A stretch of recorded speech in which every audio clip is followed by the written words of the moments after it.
अस्सलाम वालेकुम। क्या हाल चाल? उम्मीद करते हैं कि आप खैरियत हो। अगर हमारा दुआ है कि आप हमेशा खुश रहें, हंसते और मुस्कुराते रहें और इसी तरह हमें अपना प्यार दिखाते रहें। बिल्कुल जी। मेरा नाम मोहम्मद यूसुफ। मैं तारिक महमूद। मैं मोहम्मद। तो आज हम इस वीडियो पे रिएक्ट करने जा रहे हैं वीडियो का title Pak media crying as Bill Gates waited 12 hour to meet PM Modi. तो 12 घंटे भाई साहब इंतजार करते रहे। देखते हैं भाई पाक मीडिया क्यों क्राइंग कर रहा है, क्यों रो रहा है और अपना बयान कर देंगे। कौन करते हैं 3 1 वीडियो स्टार्ट। दुनिया के बड़े अरबपतियों में से एक और माइक्रोसॉफ्ट के फाउंडर बिल गेट्स ने प्रधानमंत्री नरेंद्र मोदी का एक इंटरव्यू लिया है। इस इंटरव्यू में पीएम मोदी और बिल गेट्स के बीच आर्टिफिशियल इंटेलिजेंस यानी कि एआई से लेकर भारत में हो रही डिजिटल क्रांति तक कई मुद्दों पर चर्चा हुई। Wow. So you can see कि बिल गेट्स और इंडिया के प्राइम मिनिस्टर नरेंद्र मोदी साहब की मुलाकात हुई है। बड़ी जबरदस्त ये एक मीटिंग हुई नरेंद्र मोदी साहब के घर पर। ये आई थिंक इंडिया इस चीज को महसूस कर चुका हुआ है कि now the world needs India. आप इंडियन लोगों को आप वो बात पहुंचा रहे हो कि आपने क्या क्या किया, कैसे कैसे किया, और दुनिया का टेक बैरॉन, दुनिया की सबसे सुपर पावर कंट्री से जो बिलोंग करता है, इवन वो हैरान है कि इंडिया में इतना सब कुछ कैसे हो रहा है। लेकिन मैं समझता हूं कि बड़े वाइज डिसीजन लिए हैं मोदी साहब ने और डॉक्टर जयशंकर ने, और उन्होंने अपनी इंडिपेंडेंट पॉलिसी रखी है इकोनॉमी की वजह से। वैसे तो भी इसमें उन्होंने जो बिल गेट्स हैं उन्होंने उनसे सवाल पूछा कि ये जो आपने एक तो डिजिटल रेवोल्यूशन आप ले आए, लेकिन सबसे अच्छी बात आपकी ये है कि आपने ये आम लोगों तक पहुंचाया। तो ये कैसे कर दिखाया आपने? गेट्स को जब पीएम मोदी ने कहा कि आप अपनी पिक्चर ले, तो फिर पिक्चर ली। उसके बाद जो फर्दर उसका प्रोसीजर था उसको देख के वो इतना शॉक्ड हो गए, इतना हैरान और इतना सरप्राइज हो गए। उसके बाद पीएम मोदी ने बताया कि हमारे यहाँ बच्चा जो है एआई का लफ्ज यूज करता है और काफी चीजें डिस्कस की। सर ये साथ साथ भारत से डरे हुए भी हैं शायद, उनकी फॉरेन पॉलिसी इकोनॉमी से क्यों बार बार एतराज कर रहे हैं भारत के ऊपर। और उसमें उन्होंने काफी बातचीत की है। बहुत से ऐसे टॉपिक तो एक ही है और वो है डिजिटल इंडिया, लेकिन उस डिजिटल इंडिया के अंदर यानी डिजिटल रेवोल्यूशन इन इंडिया, लेकिन उसके अंदर और उसके बहुत से सब टॉपिक्स भी हैं। जय हिंद दोस्तों, बिल गेट्स दुनिया के तीसरे चौथे सबसे अमीर व्यक्ति हैं, सबसे धनी व्यक्ति भी हैं और दुनिया के सबसे ज्यादा अमीर व्यक्ति भी रह चुके हैं। वो आज से लगभग 3-4 साल पहले वही दुनिया के सबसे ज्यादा धनी व्यक्ति थे, अभी भी टॉप 5 में। अच्छा दोस्तों, लगभग 25 दिन के अंदर दूसरी बार उनका भारत आना हुआ। एक बार तो शायद जो अनंत अंबानी जी की प्री वेडिंग थी वहां पे दिखे थे, और भी किसी रीजन से भारत आए थे, और डोली चाय वाला इंसिडेंट भी बड़ा फेमस हुआ था। उनके साथ भी उनके विजुअल्स निकल के सामने आए थे, और एक बार फिर एक्सक्लूसिव इंटरव्यू उन्होंने लिया प्रधानमंत्री नरेंद्र मोदी जी का। बात की कि भारत में कैसे पिछले 9 सालों के अंदर एक ट्रांसमिशन हुआ, एक चेंज आया, बहुत बड़ा बदलाव आया, भारत में डिजिटल इंडिया का उदय हुआ। दोस्तों, आज चाइना से भी ज्यादा डिजिटल पेमेंट्स भारत करता है। पूरी दुनिया एक तरफ, डिजिटल पेमेंट करने में भारत एक तरफ अकेला। यूएसए से ज्यादा अधिकतर देशों में दोस्तों कार्ड चलता है, लेकिन डिजिटल पेमेंट में भारत कहीं आगे।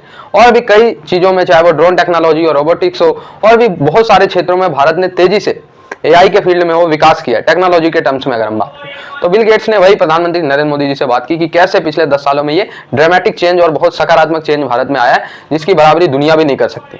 तो दोस्तों, प्रधानमंत्री नरेंद्र मोदी जी से बिल गेट्स का इंटरव्यू देखते पाकिस्तानियों को तो मातम छा गया कि बिल गेट्स तो यहाँ थूकने भी नहीं आता। कि बिल गेट्स और इंडिया के प्राइम मिनिस्टर नरेंद्र मोदी साहब की मुलाकात हुई है। बड़ी जबरदस्त ये एक मीटिंग हुई नरेंद्र मोदी साहब के घर पर, उनकी रेजिडेंस पर ये मीटिंग हुई है। और एक तरीके से आप ये कह सकते हैं कि बिल गेट्स माइक्रोसॉफ्ट के बॉस ने इंटरव्यू किया है भारत के वजीर आजम नरेंद्र मोदी का, और उसमें उन्होंने काफी बातचीत की है। बहुत से ऐसे टॉपिक तो एक ही है और वो है डिजिटल इंडिया, लेकिन उस डिजिटल इंडिया के अंदर यानी डिजिटल रेवोल्यूशन इन इंडिया, लेकिन उसके अंदर और उसके बहुत से सब टॉपिक्स भी हैं। तो हुआ कुछ यूं कि इस मीटिंग के दौरान चाय वाय पी दोनों ने, और उसमें नरेंद्र मोदी साहब ने जो बिल गेट्स हैं उनको दिखाया। उन्होंने कहा कि देखें ये जो मेरी, क्योंकि वो बिल गेट्स सवाल पूछ रहे थे उनसे, और सवाल वो ये पूछ रहे थे, असल में वो एक सबसे बड़ी जमहूरियत और 5th लार्जेस्ट इकोनॉमी के प्राइम मिनिस्टर से पूछ रहे थे कि आखिर अपने ये जो मैजिक है ये कैसे कर दिखाया है। यानी ये जो मोदी मैजिक है ये कैसे कैसे किया है, उसके ऊपर वो सवाल कर रहे थे। क्योंकि मैंने वो सवाल जवाब सुने इसलिए मैं आपको बता रही हूँ। जो औरतें हैं, जो वहां की खवातीन हैं, नारियां जो है इंडिया की, वो ड्रोन्स को बड़े अच्छे तरीके से यूज कर रही हैं और वो टेक्नोलॉजी का इस्तेमाल बड़े कमाल तरीके से कर रही हैं। तो देखिए ये जो है ये है डिजिटल रेवोल्यूशन इन इंडिया के, जिसके ऊपर जो डिजिटल रेवोल्यूशन लाने वाले कहे जाते थे, हाँ जी, जो साइंस और टेक्नोलॉजी के करता धरता कहे जाते थे, बिल गेट्स माइक्रोसॉफ्ट का बॉस ये कह रहा है कि you are the boss of digital revolution Narendra Modi, कि तुमने जो अपने मुल्क में कर दिखाया तो मुझे बताओ कि तुमने कैसे किया। उसके ऊपर दोनों बातचीत करते रहे। तो बड़ी ही जबरदस्त मजे की दिलचस्प बातचीत हो। तो एक वो साइकोप्स भी इंडिया के लिए पॉजिटिव फेवर में, एक इंडिया की गुडविल अगर आप कह लें, या आप सॉफ्ट पावर क्रिएट करने में और ज्यादा एडिशनल हेल्प करेगा। थर्ड इज के आप इंडियन लोगों को आप वो बात पहुंचा रहे हो कि आपने क्या क्या किया, कैसे कैसे किया, और दुनिया का टेक बैरॉन, दुनिया की सबसे सुपर पावर कंट्री से जो बिलोंग करता है, इवन वो हैरान है कि इंडिया में इतना सब कुछ कैसे हो रहा है। क्योंकि मैं आपको बता रहा हूं, अमेरिका में जिस लेवल का इंडिया में सेंट्रल गवर्नमेंट का जो ट्रैकिंग सिस्टम है, जो अपने वो प्रोजेक्ट्स को और अपनी ऑफिसेस को और मिनिस्ट्रीज को जिस तरीके से ट्रैक करते हैं या अपनी स्कीम्स को ट्रैक करते हैं, डैशबोर्ड्स वगैरह, इस लेवल का अमेरिका में भी नहीं है। यूपीआई अमेरिका में इस लेवल का नहीं है, ठीक है। इसके अलावा अगर आप दूसरी डिजिटल लेवल पे अगर जो बात कर लें, जो जिस तरीके का एक है ना कि इंडिया की डिजिटल यूथ है, डिजिटल यूथ कह लें आप उसको, टेक सेवी यूथ कह लें, जो मोदी जी ने कहा कि बच्चा पैदा होता है तो वो आई भी कहता है और एआई भी कहता है, ठीक है। तो ये इसका कहने का मतलब है कि हमारी डिजिटल और टेक सेवी यूथ है which is ready to conquer 21st century. 21st century इन्हीं चीजों की है, टेक्नोलॉजीज की। आपको पता है अमेरिका में कोई भी स्टेट अभी तक कंप्लीट स्टेट कोई भी ब्लॉकचेन पे नहीं आया है। इंडिया में 2 स्टेट ब्लॉकचेन पे आ चुके हैं और कुछ डिपार्टमेंट ब्लॉकचेन पे आ चुके हैं। ये अपने आप में कितनी बड़ी बात है। तो पीएम मोदी ने एक बहुत खूबसूरत इसमें बात ये भी तो की है ना कि मैं नहीं चाहता कि औरतें जो हैं वो घास काटें या फिर बकरियां चराएं और गाय का दूध निकालें, तो मैं चाहता हूं मैं उनके हाथ में टेक्नोलॉजी दूंगा। तो ये बहुत खूबसूरत मैसेज है पूरी दुनिया के लिए कि भाई औरतों को आगे बढ़ना चाहिए, भाई आगे बढ़ना चाहिए। और मैसेज मैं कहता हूँ इस मैसेज पे सबसे पहले अमेरिका को अमल करना चाहिए, क्योंकि अमेरिका में वुमेन राइट्स तो उनसे पूरे दिए नहीं जा रहे। वो एलजीबीटी राइट्स पे, जेंडर इक्वालिटी राइट्स पे, अभी आपको पता है अमेरिका में करंटली 136 जेंडर्स है। अब ऐसे मुल्क का क्या फ्यूचर है हम देखते हैं, जिसके मुल्क में वो कहते हैं कि नहीं 2 जेंडर नहीं होते, 3 नहीं होते, 136 होते हैं। तो आप ऐसे मुल्कों का देखें, वो उनकी सोसाइटी लेफ्टिस्ट और वोकिज्म के चक्करों में बहुत ज्यादा पड़ गई है। इसके अलावा एक और खबर है, और वो खबर ये है कि फाइनेंशियल टाइम्स की, मैं खुद नहीं कह रही, मैं फाइनेंशियल टाइम्स की बता रही हूँ। फाइनेंशियल टाइम्स ये कह रहा है कि इन्वेस्टर्स जो है दुनिया ने, investors bet on election of India to win by Narendra Modi will extend India stock market boom. कि इन्वेस्टर्स जो हैं वो ये बेट कर रहे हैं कि अगर मोदी ये इलेक्शन जीतता है और मोदी ये इलेक्शन जीत जाएगा और इंडिया के जो स्टॉक है वो बूम उस पे आएगा बहुत ज्यादा। इन्वेस्टर्स ने ये बेट किया है, इसमें हमारी कोई एक्सपर्टीज नहीं है, ये मैं आपको बताई दे रही हूँ। इंडिया स्टॉक मार्केट जो इसके हवाले से, और उसके अंदर उनने और भी चीजें कही, इलेक्टोरल विक्ट्री जो है उसके ऊपर बात की है कि कैसे ये होगा। और इसमें उनका कहना है कि क्योंकि जो हो चुका है अब तक वो बड़ा ही उम्मीद दिलाई रखा है लोगों को, तो क्योंकि इस वक्त इतनी तरक्की पर है इंडिया, तो वो ये समझते हैं, जो इन्वेस्टर्स हैं वो ये समझते हैं कि अगर ये होता है, ये जो है ये टर्म भी मोदी को मिलती है और वो आता है, तो फिर इस वक्त जो बूम है स्टॉक मार्केट पे या बिजनेस पे, वो बूम जो है इससे भी कहीं ऊपर जाएगा, बढ़ेगा। दोस्तों जहां बिल गेट्स की बात की जाए तो पाकिस्तान में थूकने तक को भी नहीं जाते। बिल गेट्स इन पाकिस्तान कभी गए नहीं, कभी पाकिस्तान का नाम भी नहीं निकाला अपने मुंह से। और वहीं भारत की बात की जाए तो हर महीने, हर 2 महीने में तो एक बार बिल गेट्स भारत आजकल आ ही जा रहे हैं। इस तरीके का कुछ हुआ है। और सिर्फ बिल गेट्स ही नहीं दोस्तों, दुनिया के तमाम बड़े बड़े हस्ती, बड़े बड़े बिलियनर्स जो इन्वेस्ट करते हैं पूरी दुनिया में, वो दोस्तों भारत आया जाया करते हैं। ये तो कुछ लेवल हो गया भारत। इस समय अगर सबसे ज्यादा इन्वेस्टमेंट किसी देश में हो रही है तो सिर्फ और सिर्फ भारत, पूरा यूरोप, पूरा ऑस्ट्रेलिया, न्यूजीलैंड, यूएसए, जो देखो वही भारत में इन्वेस्टमेंट कर रहे हैं। क्योंकि दोस्तों भारत में एक पढ़ी लिखी लेबर है, इंफ्रास्ट्रक्चर है, इलेक्ट्रिसिटी है, लैंड है, वाटर है, जितनी भी रिसोर्सेज चाहिए होता है एक बिजनेस के लिए वो सब भारत में इजीली अवेलेबल है। यहाँ तक कि one of the cheapest labour है भारत में, ठीक है। तो क्यों नहीं पूरी दुनिया। और दोस्तों आप लोगों को तो पता ही है, चाइना के बाद अगर कोई एक डेस्टिनेशन है बिजनेसमैन के लिए तो वो भारत है। चाइना आजकल जा नहीं रहे क्योंकि आप लोगों को पता है चाइना की नीतियां कैसी, हड़पवाद की नीति है, यूएसए के साथ विवाद है, हर देश के साथ विवाद है, ठीक है। तो विवादित देश के साथ कोई नहीं जुड़ा रहना चाहता। अब बताइए आप लोग ऐसे देश से कौन जुड़ेगा जिसके सभी पड़ोसी देशों से ही फंडा है। चाइना के सभी पड़ोसी देशों से लफड़ा है, कौन जुड़ेगा। जब जुड़ गए अब सारे इन्वेस्टमेंट भारत में, ठीक है। तो बहुत जबरदस्त बात है। और हाँ, जैसा कि आप लोगों को पता चली क्या होगा कि अगला टर्म प्रधानमंत्री नरेंद्र मोदी जी का लगभग फिक्स है। और अगर वो आता है तो भारत का जो स्टॉक मार्केट है, अभी तो दुनिया का चौथा सबसे बड़ा स्टॉक मार्केट है, वो और तेजी से उछाल करेगा और तीसरा सबसे बड़ा स्टॉक मार्केट बन जाए, ठीक है। ऐसा गोल्डमैन सैक्स, इकोनॉमिक टाइम्स सबकी प्रेडिक्शन। लेट्स सी क्या होता है। वैसे प्रधानमंत्री नरेंद्र मोदी जी को मुझे नहीं लगता कोई रोक सकता है अगला प्रधानमंत्री बनने से, क्योंकि मोदी जी ने जो डेवलपमेंट किया है भारत में वो अद्भुत, अविश्वसनीय है। आई होप ये वीडियो आपको अच्छा लगा और जुड़े रहे ऐसी वीडियोस के लिए। तब तक के लिए धन्यवाद। चलें जी, वीडियो खत्म हो गई। और भाई साहब ये तो मेरे ख्याल में ना पूरी वीडियो देखनी पड़ेगी जब उनकी मीटिंग हुई है, किस तरह बातें होंगी मोदी साहब के साथ। लेकिन ज़्यादातर जो इस वीडियो में बात की गई है वो एआई के बारे में बात की गई, क्योंकि भाई आज देखा जाए तो हर शोबे में एआई का इस्तेमाल हो रहा है। सोशल मीडिया पे इतनी ज़्यादा वीडियो निकल के आ रही है ना, तो लोग भाई धड़ल्ले से इस्तेमाल भी कर रहे हैं। इंडिया जो है, बात करें आज जो ऑनलाइन जो सिस्टम चला रहे हैं, जिस तरह बता रहे थे कि दुनिया का सबसे बड़ा कंट्री बन चुका है कि जो ऑनलाइन ट्रांजैक्शन में मैं कहता हूँ वर्ल्ड रिकॉर्ड बना दिया, यूपीआई, जिसमें भाई बहुत बड़ा नाम है। हमारी मीडिया पता क्या इस तरह चीख के बता रही है, इंडिया तो वहाँ पहुँच गया, इंडिया ने ये कर दिया, बिल गेट्स आ गया है, वो भी तरीके कर रहे हैं इस तरह। ये मतलब है कि उनका ये अच्छे काम की अब मेहनत का फल मिल रहा है। भाई देखा जाए तो भाई हमारे ना बड़े, अगर शहर में जाए ना बड़े स्टोरों पे ये कहीं ना कहीं है बारकोड वाला सिस्टम है कि हम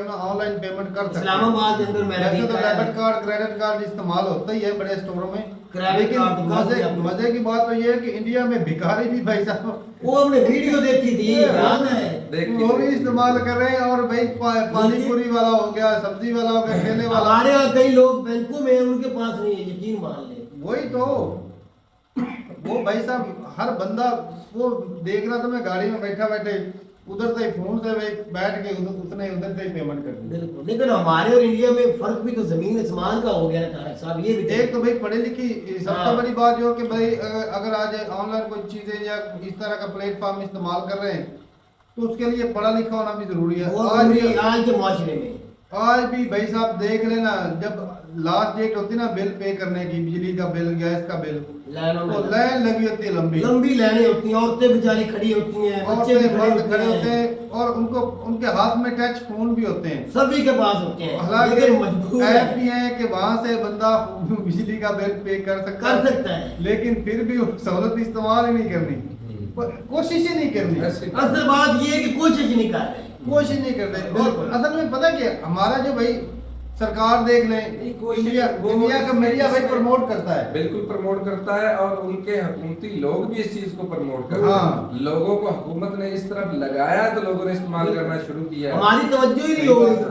तो यही बात गवर्नमेंट का हक बनता है कि पॉलिसी लेके आना, आवाम की तवज्जो करवाना, उनको 10 बता देना कि ये काम आसानी पैदा होंगी। घर बैठ आप पैसे छीनने, किसी से मिसाल है तू 5 लाख रुपया लेके नगद आ रहा है, तुझे कितना खतरा होगा, कोई छीन ले, बंदा 50,000 को नहीं छोड़ रहा।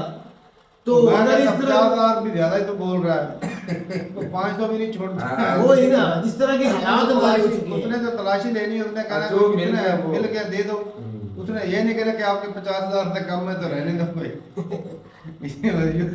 इंडिया की जम की तारीफ हो रही है भाई, अब दुनिया के अमीर तीनों में जिसका नाम है वो 20-25 दिन में, 1 महीने में, यानी कि 2 दफा आ चुके हैं। एक तो वो अनंत मानी की शादी में, शायद कुछ अपना बिजनेस यहाँ फैलाना चाहते हैं, अपना भी, ये तो पक्की बात है भाई। दुनिया की सबसे बड़ी मंडी है, और यहाँ पे अगर इंटरनेट यूजर की बात करें तो मैं कहता हूँ सबसे ज्यादा यूजर यहाँ पर ही है। मैं तो तुझे कहता हूँ मुकेश अंबानी के बेटे की सगाई पे जो बुलाए थे वो भी एक बिजनेस था। आप बात समझे। बिजनेस ही होता हाँ, है, वो भी बिजनेस ही था। डीलें होती हैं। चलो ऐसे ही तल्लुकात बढ़ते हैं ना, बिल्कुल ये हकीकत है। ऐसे ही तल्लुकात। बाकी भाई बहुत सारे टॉपिक से बात हुई होगी, ये तो एआई के बारे में बात हो रही थी। उनके दरमियान 34 मिनट की इंडिया जो है वो ड्रोन में काफी आगे जा रहा है, ड्रोन भी बना रहा है, और भी मैंने तो कई रिपोर्ट देखे हैं कि इंडिया में जो बनाए जा रहे हैं बहुत सारी चीजों पे ना इंडिया जो अब काम कर रहा है। अब तो वो क्या एक जो चिप बनाते हैं, क्या कहते हैं, सिलिकॉन चिप हो गई, इस तरह की वो चिपें भी बना रहा है जो गाड़ियों वगैरह में इस्तेमाल होती हैं। तो ये इंडिया भाई आस्ता आस्ता जो है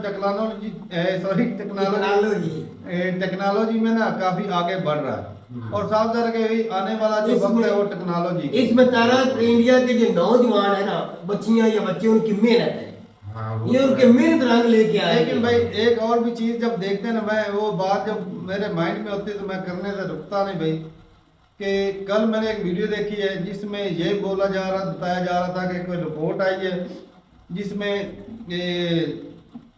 83% जो लोग हैं यूथ अनएम्प्लॉयड है। अनएम्प्लॉयड 83 जो जितनी यूथ है ना, मगर जितनी मतलब अनएम्प्लॉयड लोग हैं उसमें 83% जो है वो यूथ है। लेकिन भाई कंट्री भी तो इतनी बड़ी है, ये भी तो देख भाई यूथ जो एक हिस्सा है कंट्री का, अगर वो अनएम्प्लॉयड बैठी है तो फिर नहीं, उनके ऊपर काम हो रहा होगा ना, ये तो नहीं भी काम किए ही नहीं, कुछ ना कुछ काम स्टार्ट किया होगा ना उनके ऊपर भी, आस्ता आस्ता फिर काम स्टेप बाय स्टेप होते हैं भाई, ये भी तो देख रहे हैं। मुल्क के अंदर कुछ निजाम गलत भी तो हो रहे हैं, जिस तरह वो मणिपुर वाला वाकया हुआ, ये किसानों का धरना हो गया। आज भाई साहब जो ये सिस्टम चल रहा है ना, साफ ज़रा भाई इससे काम कैसे बढ़ेगा, ज्यादा से ज्यादा फॉरेन इन्वेस्टमेंट जो है आए, और लोगों को रोजगार नए सेक्टर में, और सस्ती एक और भी उसमें जो वीडियो देखी थी उसमें यही मेंशन था कि यहाँ की जो लेबर है ना वो सस्ती मिल जाती, क्योंकि भाई कंपटीशन बहुत ज्यादा है। वो तो मेरे ख्याल में इस वीडियो में मेंशन किया गया। हाँ, इस वीडियो में भी है, और वो जो मैंने देखी थी उसमें भी था कि कंपटीशन ज्यादा है, और जो लोग ज्यादा है, काम का नौकरियां कम है, इसलिए वो जो सस्ती लेबर मिल जाती है। बिल्कुल। और तो इसका चलो लॉस तो कहीं ना कहीं थोड़ा होगा, लेकिन फायदा मेरे ख्याल से ज्यादा होगा। जब बाहर की कंपनियां आएंगी उनको पता होगा कि लेबर कास्ट जो है वो कम है,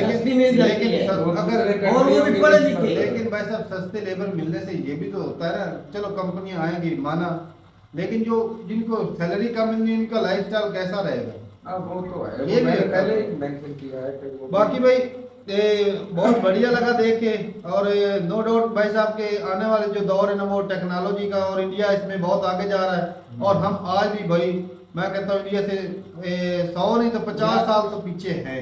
यार मैं एक बात यहाँ पे ऐड करना चाहता हूँ, हमारे भाई बता रहे थे, ये देखो पाकिस्तानी की चीखें निकल रही हैं, इधर वो आए नहीं आए, तो 18 के दौर में 2 बार ये बिल गेट्स उस वक्त दुनिया के नंबर 1 थे, उस वक्त एलन मैक्स अमीर नहीं थे, ये थे जब वो पाकिस्तान में 18 के बाद। अच्छा, तो हमने कौन सा फायदा लिया इनसे? नहीं फायदा नहीं, वो आए थे पोलियो के ऊपर पहले दफा तो बात हुई थी मुकम्मल खान साहब के दौर में, लेकिन हमारे हालात इस तरह के थे जो आप बात कर रहे थे, फायदा लेना था, अगर हमारे इदारे कुछ हरकत करते, हालात ऐसे थे। लेकिन इंडिया के अंदर उनका आना, ये भी एक बात ऐड कर लो कि ये अब दुनिया के दूसरे नंबर पे कौन है, अडानी है ना, वो इंडिया भी बताते हैं कि वो दूसरे नंबर पे पहुंच नहीं रहा भाई साहब, अभी नहीं रहा। अच्छा, आप नीचे चले गए, आप भी तो कितना 10वें नंबर पे आ गए। चलें जी, ठीक है भाई, बहुत बढ़िया लगा देख के, और अपनी राय जरूर बताइएगा कमेंट सेक्शन में। मिलते हैं वीडियो के साथ, तब तक के लिए इजाजत दें। अल्लाह।